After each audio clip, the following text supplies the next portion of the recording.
নমস্কার। আজ চলে এলাম একটা গুরুত্বপূর্ণ খবর আপনাদের সঙ্গে শেয়ার করার জন্য। আমার মনে হয়েছে যে এটা আপনাদেরকে জানানো দরকার। চলুন দেখা যাক। নমস্কার, আমি রচনা বন্দ্যোপাধ্যায়।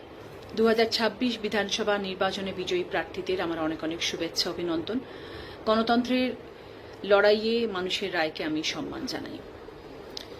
গতকাল থেকে এখনো পর্যন্ত আমার হুগলি জেলার বিভিন্ন প্রান্ত থেকে আমার দলের কর্মীরা আমাকে বহুবার ফোন করেছেন।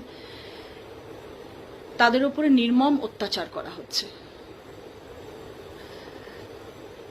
তাদের ঘর থেকে বার করে নিয়ে আসা হচ্ছে, তাদেরকে মারা হচ্ছে, তাদেরকে হুমকি দেওয়া হচ্ছে, তাদের অফিস ভাঙচুর করা হচ্ছে, তাদের অফিসের টেবিল চেয়ার সব রাস্তায় ফেলে দেওয়া হচ্ছে।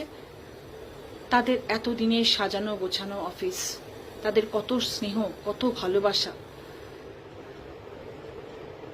কত সম্মান জড়িয়ে আছে সেখানে, সেগুলোকে সবাই এনে বাইরে ফেলে দিচ্ছে, তাদেরকে হুমকি দিচ্ছে, মারধর করছে। তার থেকেও বড় কথা, তারা ভীষণ ভয় আছে, কারণ তাদের পরিবার রয়েছে, তাদের বৃদ্ধ বাবা মারা বাড়িতে রয়েছে, তাদের ছোট বাচ্চা রয়েছে, তাদের স্ত্রী রয়েছে।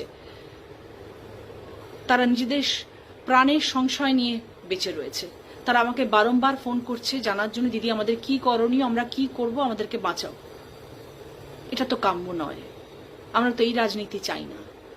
আমরা তো সবাই শান্তিতে থাকতে চাই। আমরা তো এই বার্তাই সবাইকে দিতে চাই। সংগঠিত রাজনৈতিক দলে তো কর্মীরা শৃঙ্খলা মেনে থাকেন। তাহলে কেন এই ভাঙচুর, কেন এই মারামারি, কেন এই হিংসা, কেন প্রতিহিংসা, কেন এই বিশৃঙ্খলা করা হচ্ছে?